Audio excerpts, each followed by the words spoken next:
ಅದು ಚಳಿಗಾಲದ ಭಯಂಕರ ರಾತ್ರಿ. ಅರ್ಜುನ್ ಒಂದು ಭಯಂಕರ ಕಾಡಲ್ಲಿ ಸ್ವಲ್ಪ ಕೂಡ ಭಯ ಇಲ್ದೆ ತುಂಬಾ ಹೊತ್ತಿಂದ ಆ ಒಂದು ಸಣ್ಣ ಗುಡಿಸಲ್ ಮುಂದೆ ನಿಂತಿರ್ತಾನೆ. ಇದ್ದಕ್ಕಿದ್ದಾಗೆ ಅವನು ಕೋಪ ಮಾಡ್ಕೊಂಡು ತನ್ನಷ್ಟಕ್ಕೆ ತಾನು ಮಾತಾಡ್ತಾನೆ. ಈಗಂತೂ ಮಿತಿ ಮೀರೋಗಿದೆ. ಅವರೆಲ್ಲ ಇಷ್ಟೊತ್ತಿಗೆ ಬರ್ಬೇಕಾಗಿತ್ತಲ್ಲ. ರಾತ್ರಿ 3 ಗಂಟೆ ಆಗಿದೆ. ಏನೇ ಆದ್ರೂ ನಾಳೆ ಪಾರ್ಟಿಗೆ ಮಾಲ್ ಕೊಡ್ಲೇಬೇಕು. ಅವನ್ ತಲೆಯಲ್ಲಿ ಆಗ ಒಂದು ವಿಚಾರ ಬರುತ್ತೆ. ಆಗ ಅವನು ತನ್ನಷ್ಟಕ್ಕೆ ತಾನು ಅನ್ಕೋತಾನೆ, ಅವರೆಲ್ಲರ ಮೇಲೆ ಏನಾದ್ರು ಪೊಲೀಸ್ ಕಣ್ಬಿದ್ದಿಲ್ಲ ತಾನೆ? ಈ ಮಾತನ್ನ ಹೇಳಿ ಅರ್ಜುನ್ ತನ್ನ ಜೀಪಲ್ಲಿ ಕೂತ್ಬಿಡ್ತಾನೆ. ಅವನ ಜೀಪ್ನ ಹಿಂದೆ ಕಾಡಲ್ಲಿ ಇದ್ದ ಆನೆಯ ದಂತಗಳು ಇರುತ್ತೆ. ಅರ್ಜುನ್ ಜೀಪನ್ನ ತುಂಬಾ ದೂರ ತಗೊಂಡ್ ಹೋಗಿರಲ್ಲ. ಆಗ್ಲೇ ಆ ಕಾಡಲ್ಲಿ ಒಂದು ದೊಡ್ಡ ಬಿರುಗಾಳಿ ಬೀಸತ್ತೆ. ಆಗ ಅವನ ಜೀಪ್ ಒಂದು ಹುಣಸೆ ಮರಕ್ಕೆ ಡಿಕ್ಕಿ ಹೊಡೆಯತ್ತೆ. ಇದೇನಾಗ್ತಾ ಇದೆ? ಈ ಬಿರುಗಾಳಿ ಕೂಡ ಈಗ್ಲೇ ಬರ್ಬೇಕಾಗಿತ್ತಾ? ಆಗ ಅರ್ಜುನ್ ನೋಡ್ತಾನೆ, ಆ ಹುಣಸೆ ಮರ ಇದ್ದಕ್ಕಿದ್ದಾಗೆ ಭೂಮಿಯಿಂದ ಆಚೆ ಬರುತ್ತೆ. ಆ ಮರ ಬೇರಿಂದ ಆಚೆ ಬಂದು ಸುತ್ತೋಕೆ ಶುರುವಾಗ್ಬಿಡತ್ತೆ. ಸ್ವಲ್ಪ ಸಮಯದಲ್ಲೇ ಆ ಹುಣಸೆ ಮರ ಒಂದು ಭಯಂಕರವಾಗಿ ಕಾಣೋ ಹೆಣ್ಣಿನ ರೂಪದಲ್ಲಿ ಬದಲಾಗತ್ತೆ. ಅವಳ ಶರೀರದ ಮೇಲೆ ಭಯಂಕರವಾದ ಚೂಪಾದ ಎಲೆಗಳು ಕಾಣಿಸ್ತಿರುತ್ತೆ. ಅರ್ಜುನ್ ಕಣ್ಣು ಬಿಟ್ಕೊಂಡು ಅವಳನ್ನೇ ನೋಡ್ತಾ ಇರ್ತಾನೆ. ಯಾರ್ ನೀನು? ಇದ್ದಕ್ಕಿದ್ದಾಗೆ ಆ ಹೆಂಗಸಿನ ಕಣ್ಣು ಕೆಂಪಗಾಗ್ಬಿಡತ್ತೆ. ಮತ್ತೆ ಅವಳು ತನ್ನ ಬಾಯಿಂದ ತುಂಬಾನೇ ಭಯಂಕರವಾದ ಶಬ್ದ ತೆಗಿಯಕ್ ಶುರು ಮಾಡ್ತಾಳೆ. ಅರ್ಜುನ್ನ ಒಂದು ಭಯಂಕರವಾದ ಕಿರ್ಚಾಟ ಆ ಕಾಡಲ್ಲೆಲ್ಲ ಮೊಳಗೋಗ್ಬಿಡತ್ತೆ. ಮಾರನೇ ದಿನ ಯಥಾ ಪ್ರಕಾರ ಕಾಡಿನ ದಾರಿಯಲ್ಲಿ ಒಂದು ಶವ ಬಿದ್ದಿರತ್ತೆ. ಅದರ ಶರೀರದ ಮೇಲೆ ಕೆಂಪು ಬಣ್ಣದ ಹುಲ್ಲಿನ ರೀತಿ ಬೆಳೆದಿರತ್ತೆ. ಕೆಲವು ಆದಿವಾಸಿಗಳು ಆ ಶವನ ತುಂಬಾ ಭಯದಿಂದ ನೋಡ್ತಾ ಇರ್ತಾರೆ. ಫಾರೆಸ್ಟ್ ಆಫೀಸರ್ ಅಶೋಕ್ ತುಂಬಾ ಹೊತ್ತಿಂದ ಆ ಶವನ ನೋಡ್ತಾ ಇರ್ತಾನೆ. ಅರ್ಥ ಆಗ್ತಿಲ್ಲ ಯಾಕೆ ಇಷ್ಟೊಂದು ಕ್ರೂರವಾಗಿ ಹೇಗೊಬ್ರನ್ನ ಸಾಯಿಸೋದಕ್ಕೆ ಸಾಧ್ಯ ಅಂತ. ಮತ್ತೆ ಸತ್ತೋಗಿರೋ ಶರೀರದ ಮೇಲೆ ಈ ಕೆಂಪು ಬಣ್ಣದ ಹುಲ್ಲಿ ಯಾಕೆ ಬೆಳ್ಕೊಂಡಿದೆ? ಆಗ ಅಲ್ಲಿಗೆ ಇನ್ಸ್ಪೆಕ್ಟರ್ ರಾಹುಲ್ ತನ್ನ ಜೀಪಲ್ಲಿ ಬಂದು ತಲುಪ್ತಾನೆ. ಮತ್ತೆ ಫಾರೆಸ್ಟ್ ಆಫೀಸರ್ ಅಶೋಕ್ಗೆ ಹೇಳ್ತಾನೆ, ಮತ್ತೊಬ್ಬ ಅಪರಾಧಿ ಕೂಡ ಈ ರೀತಿ ಕಾಡಿಗೆ ಬಂದು ಸತ್ತು ಹೋದ. ಅಪರಾಧಿನ? ಮತ್ತೆ ನಿಮ್ಗೆ ಇವನ ಸಾವಿನ ಸೂಚನೆ ಹೇಗ್ ಸಿಕ್ತು? ನಿಮ್ಮ ಮುಂದೆ ಯಾರ್ ಶವ ಬಿದ್ದಿದ್ಯೋ ನನ್ಗೆ ಅವನು ಯಾರು ಅಂತ ಗೊತ್ತು. ಅವನು ಕಾಡಲ್ಲಿರೋ ಆನೆಗಳ ದಂತಗಳನ್ನ ಕಳ್ತನ ಮಾಡೋ ಒಬ್ಬ ಕಳ್ಳ. ಅವನು ಪೊಲೀಸರಿಂದ ತಪ್ಪಿಸ್ಕೊಳ್ಳೋಕೆ ಈ ಕಾಡೊಳಗೆ ತುಂಬಾ ದಿನದಿಂದ ಬಚ್ಚಿಟ್ಕೊಂಡಿದ್ದ. ಹಾಗಿದ್ರೆ ಇವನ್ ಜೊತೆ ಬೇರೆ ಜೊತೆಗಾರರು ಕೂಡ ಇರ್ಬೋದು.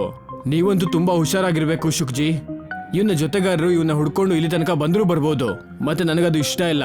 ಪ್ರತಿ ಸಲದ ಹಾಗೆ ಅರೆಸ್ಟ್ ಮಾಡೋದಕ್ಕೂ ಮುಂಚೆ ಅವರು ಈ ಭಯಾನಕವಾದ ಕಾಡಲ್ಲಿ ಕೊಲೆ ಆಗ್ಬಾರ್ದು ಅಂತ. ಅದಕ್ಕೆ ಅವನ ಸಾವು ಯಾರಿಗೂ ಕೂಡ ಗೊತ್ತಾಗದಿರೋ ಹಾಗೆ ಮುಚ್ಚಿಡ್ಬೇಕಾಗತ್ತೆ. ಆರ್ಯನ್, ಪ್ರೀತಿ, ರಾಜು ಬೆಟ್ಟದ ಮೇಲೆ ಮಾಡಿರೋಂತ ಒಂದು ಢಾಬಾ ಹತ್ರ ಕೂತಿರ್ತಾರೆ. ಅವರು ಆರಾಮಾಗಿ ಟೀ ಕುಡಿತಿರ್ತಾರೆ. ಕಳೆದ 1 ಗಂಟೆಯಿಂದ ನಾವುಗಳು 4 ಗ್ಲಾಸ್ ಟೀ ಕುಡ್ದಿದೀವಿ. ಅಲ್ಲ, ಇನ್ನು ಎಷ್ಟೊತ್ತಂತ ನಾವು ಹೀಗೆ ಕೂತಿರ್ಬೇಕಾಗತ್ತೆ? ನೀನ್ ತುಂಬಾ ಮಾತಾಡ್ಬೇಡ ಆರ್ಯನ್. ಇದುವರೆಗೂ ನಮ್ಗೆ ಅರ್ಜುನ್ ಕಡೆಯಿಂದ ಸಿಗ್ನಲೇ ಸಿಕ್ಕಿಲ್ಲ. ಸುಮ್ನೆ ಏನನ್ನ ಮಾತಾಡ್ಬೇಡ ಪ್ರೀತಿ. 3 ದಿನಕ್ಕಿಂತ ಹೆಚ್ಚಾಗಿದೆ. ನನಗೇನನ್ಸುತ್ತೆ ಅಂದ್ರೆ ನಾವು ಅರ್ಜುನ ಹುಡ್ಕೊಂಡು ಹೋಗ್ಬೇಕು ಅಂತ. ಪ್ರೀತಿ, ರಾಜು ಸರಿಯಾಗಿ ಹೇಳ್ತಾ ಇದ್ದಾನೆ. ನಮಗ್ ಲೇಟ್ ಆಗ್ತಾ ಇದೆ. ನಮ್ಮಿಂದ ಕಾಡಾನೆಗಳ ದಂತಗಳನ್ನ ತಗೊಳ್ಳೋ ಪಾರ್ಟಿ ಹತ್ರ ಅಡ್ವಾನ್ಸ್ ತಗೊಂಡಿದೀವಿ. ಮತ್ತೆ ನಮ್ಮ ದಂಧೆಯಲ್ಲಿ 1 ದಿನ ಕೂಡ ಕಡಿಮೆ ಆದ್ರೆ ಅದ್ರ ಪರಿಣಾಮ ಏನಾಗುತ್ತೆ ಅಂತ ಅದ್ ನಿಂಗೆ ತುಂಬಾ ಚೆನ್ನಾಗೇ ಗೊತ್ತಿದೆ. ಪ್ರೀತಿ ಇವರಿಬ್ಬರ ಮಾತುಗಳನ್ನ ಕೇಳಿ ತುಂಬಾ ಯೋಚನೆ ಮಾಡಿ ಹೇಳ್ತಾಳೆ, ನನ್ಗನ್ಸುತ್ತೆ ನೀನ್ ಸರಿಯಾಗಿ ಹೇಳ್ತಾ ಇದೀಯಾ. ನಾವು ಕಾಡೊಳಗಡೆ ಹೋಗಿ ಈ ಅರ್ಜುನ್ ಅದ್ಯಾವ ಕಾಡಲ್ಲಿ ಕೂತ್ಕೊಂಡಿದ್ದಾನೆ ಅಂತ ನೋಡ್ಬೇಕು. ಸ್ವಲ್ಪ ಸಮಯದಲ್ಲೇ ಆ 3 ಜನ ಕಾಡಿನ ಆ ಪ್ರಾರಂಭಕ್ಕೆ ಬಂದು ನಿಲ್ತ್ಕೋತಾರೆ. ಈಗ ನಾವ್ ಇಲ್ಲಿಂದ ನಡ್ಕೊಂಡೆ ನಾವು ಮುಂದೆ ಹೋಗ್ಬೇಕಾಗತ್ತೆ. ಏನ್ ಮಾತಾಡ್ತಿದೀಯ ನೀನು? ಅರ್ಜುನ್ ಜೀಪ್ ತಗೊಂಡು ಜಂಗಲ್ ಒಳಗ್ ಹೋಗಿದ್ದಾನೆ. ಪ್ರೀತಿ, ಅವಾಗ ಇಲ್ಲಿನ ಪೊಲೀಸ್ ಮತ್ತೆ ಫಾರೆಸ್ಟ್ ಆಫೀಸರು ಗಸ್ತು ತಿರ್ತಾ ಇರ್ಲಿಲ್ಲ. ಅದಕ್ಕೆ ನಾವು ನಮ್ಮ ಜೀಪನ್ನ ಇಲ್ಲೆಲ್ಲಾದ್ರೂ ಬಚ್ಚಿಟ್ಬಿಟ್ಟು ನಡ್ಕೊಂಡೆ ಹೋಗ್ಬೇಕಾಗತ್ತೆ. 3 ಜನ ಕಾಲ್ನಡಿಗೆಯಲ್ಲಿ ನಿಧಾನವಾಗಿ ಕಾಡೊಳಗೆ ಹೋದ್ರು. ಅವ್ರು 3 ಜನ ನಡ್ಕೊಂಡು ನಿಧಾನವಾಗಿ ಹೋಗ್ತಿದ್ದ ಹಾಗೆ ಕಾಡಲ್ಲಿ ಇರೋಂತ ದಟ್ಟ ಮರಗಳ ಕಾರಣಕ್ಕೆ ಕಾಡಲ್ಲಿ ಕತ್ತಲಾವರ್ಸೋದಕ್ಕೆ ಶುರುವಾಗತ್ತೆ. ಮತ್ತೆ ಅಕ್ಕಪಕ್ಕದಲ್ಲಿ ಒಂದು ವಿಚಿತ್ರವಾದ ವಾತಾವರಣ ಆಗ್ತಿರತ್ತೆ. ತುಂಬಾ ಸುಸ್ತಾಗಿ ಪ್ರೀತಿ ನದಿ ತೀರದಲ್ಲಿ ಕೂತ್ಕೊಂಡು ಹೇಳ್ತಾಳೆ, ಹಾ, ನಡೆದು ನನ್ಗಂತೂ ತುಂಬಾ ಕಾಲ್ ನೋವ್ತಾ ಇದೆ. ಇನ್ನು ಎಷ್ಟು ದೂರ ಹೋಗ್ಬೇಕು? ನಿಮ್ಮಿಬ್ಬರಿಗೂ ಅರ್ಜುನ್ ಎಲ್ಲಿದ್ದಾನೆ ಅಂತ ಗೊತ್ತಿದ್ಯಾ? ಹಾ, ನನಗೆ ಗೊತ್ತಿದೆ. ಈ ದಾರಿ ಅರ್ಜುನ್ ಉಳ್ಕೋತಿದ್ದ ಜಾಗಕ್ಕೆ ತಲುಪಿಸುತ್ತೆ. ಅವನಲ್ಲಿ ಒಂದು ಸಣ್ಣದಾದ ಗುಡಿಸಲನ್ನ ಕಟ್ಟಿದಾನೆ. ನಾವು ಕದ್ದಿರೋ ಎಲ್ಲಾ ಮಾಲ್ಗಳನ್ನ ನಾವು ಅದೇ ಗುಡಿಸಲಲ್ಲಿ ಬಚ್ಚಿಡೋದು. ನಿನಗೇನನ್ಸುತ್ತೆ ಪ್ರೀತಿ? ಕಳ್ತನ ಮಾಡೋದು ಅಷ್ಟು ಸುಲಭ ಅನ್ಕೊಂಡಿದ್ಯಾ? ಇಲ್ಲಿ ತನಕ ನೀನ್ ಕೇವಲ ಸಿಟಿಯಲ್ಲಿ ಕೂತು ಮಜಾ ಮಾಡ್ತಾ ಇದ್ದೆ, ಇವಾಗ ನಿನಗೆ ಗೊತ್ತಾಗ್ತಿರ್ಬೇಕು. ಬಾಯಿಗ. ಪ್ರೀತಿ ತುಂಬಾ ಕಷ್ಟಪಟ್ಕೊಂಡು ಮೇಲೆದ್ದು ಮುಂದೆ ನಡೀತಾಳೆ. ಆಗ ದೂರದಲ್ಲಿ ಅವಳಿಗೆ ಒಂದು ಗುಡಿಸಲ್ ಕಾಣತ್ತೆ. ಏಯ್, ಅಲ್ಲೋಡು ಮುಂದೆ, ಆ ಮರದ ಹತ್ರ ಒಂದು ಗುಡಿಸಲ್ ಕಾಣಿಸ್ತಾ ಇದೆ. ನನಗನ್ಸುತ್ತೆ ನಾವು ತಲುಪಿದೀವಿ ಅಂತ. ಆಗ ಅವರ ದೃಷ್ಟಿ ಮುಂದೆ ನಿಂತಿರೋ ಕೆಲವು ಆದಿವಾಸಿಗಳ ಮೇಲ್ ಬಿತ್ತು. ಅವ್ರ 3 ಜನರನ್ನ ತುಂಬಾ ಹೆದರ್ಕೊಂಡು ಇವರು ನೋಡ್ತಾ ಇರ್ತಾರೆ. ಪ್ರೀತಿ ತನ್ನ ಜೊತೆಗಾರರಿಗೆ ಹೇಳ್ತಾಳೆ, ಅಲ್ಲ ಇವರು ಯಾಕೆ ಇಷ್ಟೊಂದು ಹೆದರ್ಕೊಂಡಿದ್ದಾರೆ? ಆಗ ತುಂಬಾ ವಯಸ್ಸಾಗಿರೋಂತ ಒಬ್ಬ ಆದಿವಾಸಿ ಅವ್ರ 3 ಜನರ ಹತ್ರ ಬರ್ತಾನೆ ಮತ್ತೆ ಅವ್ರಿಗೆ ಹೇಳ್ತಾನೆ, ನನಗೆ ಗೊತ್ತಿದೆ, ನೀವು 3 ಜನ ಅಮಾಯಕ ಪ್ರಾಣಿಗಳನ್ನ ಕೊಂದು ಅವುಗಳನ್ನ ಮಾರಾಟ ಮಾಡ್ತೀರಾ ಅಂತ.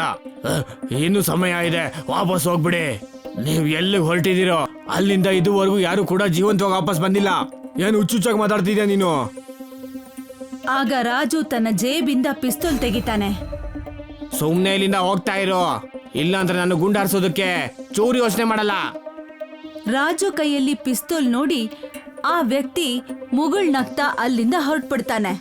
ಸ್ವಲ್ಪ ಸಮಯದಲ್ಲೇ ಆ 3 ಜನ ಗುಡಿಸಲಿನ ಒಳಗೆ ಹೋಗ್ತಾರೆ. ಅರ್ಜುನ್ ಎಲ್ಲಿದ್ದಾನೆ? ನನ್ಗ್ಯಾರು ಕಾಣಿಸ್ತಾ ಇಲ್ವಲ್ಲ? ನನಗೂ ಕೂಡ ಏನು ಅರ್ಥ ಆಗ್ತಿಲ್ಲ ಪ್ರೀತಿ. ಇಲ್ಲಿ ನೋಡಿದ್ರೆ ವಸ್ತುಗಳೆಲ್ಲ ಬಿದ್ದೋಗಿದೆ, ಮತ್ತೆ ಮಾಲ್ ಕೂಡ ಇಲ್ಲೆಲ್ಲೂ ಕಾಣಿಸ್ತಾ ಇಲ್ಲ. ಹಾಗೇನಾದ್ರೂ ಆಗಿಲ್ಲ ತಾನೆ? ಅರ್ಜುನ್ ಮಾಲ್ಗಳನ್ನೆಲ್ಲ ಎತ್ಕೊಂಡು ಹೋಗಿ ಅವನು ಒಬ್ನೇ ಡೀಲ್ ಮಾಡೋದಕ್ಕೆ ಹೋಗಿಲ್ಲ ತಾನೆ? ನನ್ಗೆ ಅರ್ಜುನ್ ಬಗ್ಗೆ ಗೊತ್ತಿರೋ ಹಾಗೆ ಅವನ ಹತ್ರ ಮಾಡೋದಕ್ಕೆ ಸಾಧ್ಯ ಇಲ್ಲ. ಅವನ್ ಜೀಪ್ ಕೂಡ ಕಾಣಿಸ್ತಾ ಇಲ್ಲ ಆರ್ಯನ್. ನನ್ಗನ್ಸತ್ತೆ ರಾಜು ಸರಿಯಾಗಿ ಹೇಳ್ತಾ ಇದ್ದಾನೆ. ಇಲ್ಲ ಪ್ರೀತಿ, ಒಂದ್ ವೇಳೆ ಹಾಗೇನಾದ್ರೂ ಆಗಿದ್ರೆ ಅವನ್ ಜೀಪ್ ನಮ್ಗೆ ಎಲ್ಲಾದ್ರೂ ಒಂದ್ ಕಡೆ ಕಾಣಿಸ್ತಾ ಇತ್ತು. ಇದಂತೂ ನಾನು ಪಕ್ಕಾ ಹೇಳ್ತೀನಿ, ಅವನ ಜೀಪು ಈ ಕಾಡಿಂದ ಆಚೆ ಹೋಗಿರಲ್ಲ. ನನಗನ್ಸುತ್ತೆ ನಾವಿನ್ನೂ ಹುಡ್ಕಾಡ್ಬೇಕು ಅಂತ. ಹೀಗೂ ಆಗಿರ್ಬೋದು, ಅವನು ಊಟ ಹುಡ್ಕೊಂಡು ಹೋಗಿರ್ಬೋದಲ್ಲ. ಊಟ ಅಂದ ತಕ್ಷಣ ನೆನ್ಪಾಗ್ತಿದೆ, ನನ್ಗೆ ತುಂಬಾ ಹಶ್ವಾಗ್ತಾ ಇದೆ. ನಡಿ ಹೋಗಿ ಏನಾದ್ರೂ ತಿನ್ನೋದನ್ನ ಹುಡ್ಕೋಣ. ಹಾಗೆ ಅರ್ಜುನ್ನ ಕೂಡ. ಆರ್ಯನ್, ಪ್ರೀತಿ, ರಾಜು ತಿನ್ನೋದಕ್ಕೇನಾದ್ರೂ ಹುಡ್ಕೋದಕ್ಕೆ ಹಾಗೆ ಅರ್ಜುನ್ನ ಹುಡ್ಕೋದಕ್ಕೆ ಅಂತ ಹೊರಟ್ರು.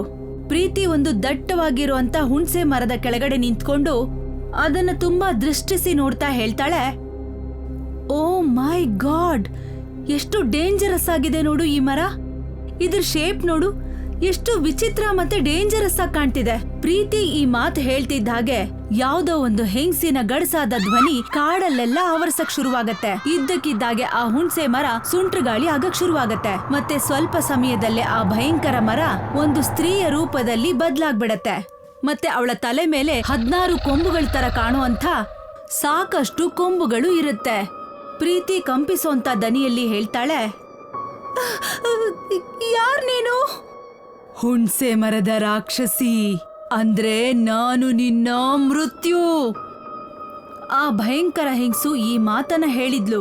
ಅಷ್ಟ್ರಲ್ಲೇ ಅವಳ ದೇಹದಿಂದ ಬಂದಿರುವಂತ ಕೊಂಬೆಗಳು ತುಂಬಾ ಉದ್ದ ಆಗ್ಬಿಡತ್ತೆ.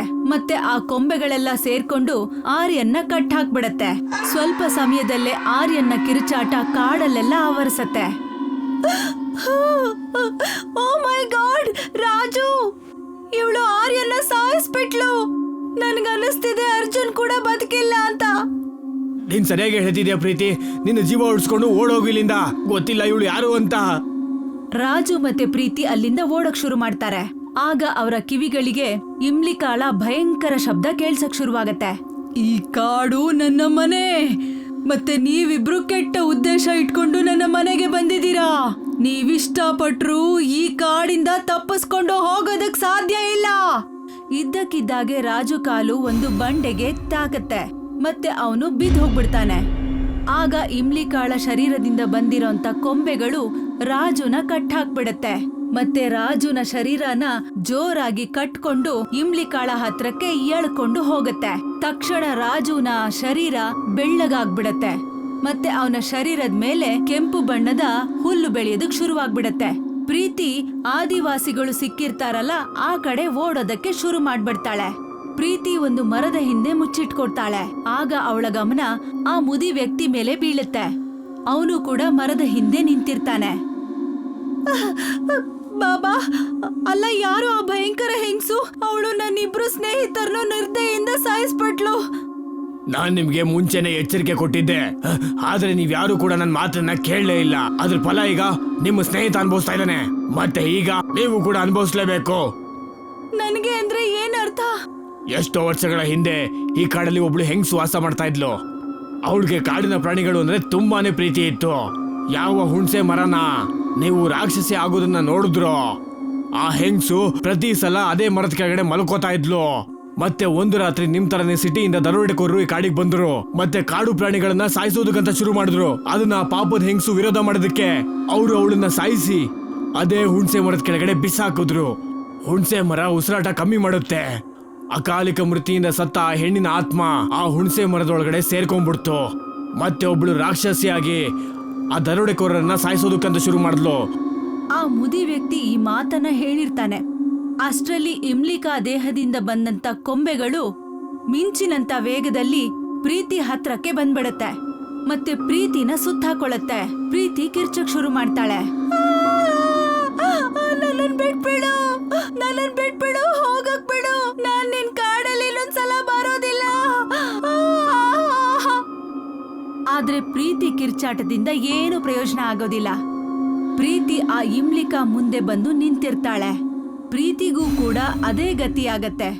ಪ್ರೀತಿಗೂ ಕೂಡ ಈಗ ಅದೇ ಗತಿಯಾಗತ್ತೆ. ರಾಜುಗೆ, ಆರ್ಯನ್ಗೆ ಏನಾಗಿರುತ್ತೋ ಅದೇ ಗತಿ. ಇಮ್ಲಿಕಾ ಮತ್ತೆ ಮರವಾಗಿ ಬದ್ಲಾಗ್ಬಿಡ್ತಾಳೆ. ಮತ್ತೆ ಕಾಡಲ್ಲಿ ನಿಶ್ಶಬ್ದತೆ ಆವರಿಸ್ಬಿಡತ್ತೆ. ಮಾರನೇ ದಿನ ಆ 3 ಜನರ ಶವ ಕಾಡಿನ ರಸ್ತೆಯಲ್ಲಿ ಬಿದ್ದಿರತ್ತೆ. ಫಾರೆಸ್ಟ್ ಆಫೀಸರ್ ಇನ್ಸ್ಪೆಕ್ಟರ್ ರಾಹುಲ್ಗೆ ಹೇಳ್ತಾರೆ, ನಿನ್ನೆ ರಾತ್ರಿ ನಾನು ಕಾಡಿನ ಸುತ್ತಲೂ ಗಸ್ತು ಹಾಕಿದ್ದೆ, ಆದ್ರೆ ಗೊತ್ತಿಲ್ಲ ಈ 3 ಜನ ಯಾವ ದಾರಿಯಿಂದ ಕಾಡಿನೊಳಗಡೆ ಬಂದ್ರು ಅಂತ. ಇವ್ರಾಗೆ ಇವ್ರು ಬಂದಿಲ್ಲ, ಬದಲಿಗೆ ಇವರ ಸಾವೇ ಇವ್ರನ್ನ ಇಲ್ಲಿ ತನಕ ಎಳ್ಕೊಂಡು ಬಂದಿದೆ. ಇವಾಗ ನೀವೇನ್ ಮಾಡ್ತೀರಾ? ನೀವೇನ್ ಮಾಡ್ತಿರೋ ಅದನ್ನೇ ಮಾಡ್ತೀನಿ. ಪ್ರತಿ ಸಲದ ಹಾಗೆ ಆರಾಮಾಗಿರ್ತೀನಿ. ನಮ್ಮ ಕೆಲ್ಸನ ಬೇರೆ ಯಾರೋ ಮಾಡ್ತಿರ್ಬೇಕಾದ್ರೆ ನಾವು ತಲೆ ಕೆಡಿಸ್ಕೊಳ್ಳೋ ಅಂತ ಅವಶ್ಯಕತೆ ಏನಿದೆ? ಇನ್ಸ್ಪೆಕ್ಟರ್ ರಾಹುಲ್ ಮಾತನ್ನ ಕೇಳಿ ಫಾರೆಸ್ಟ್ ಆಫೀಸರ್ ಅಶೋಕ್ ಮುಗುಳ್ನಗ್ತಾ ಇದ್ಬಿಡ್ತಾರೆ.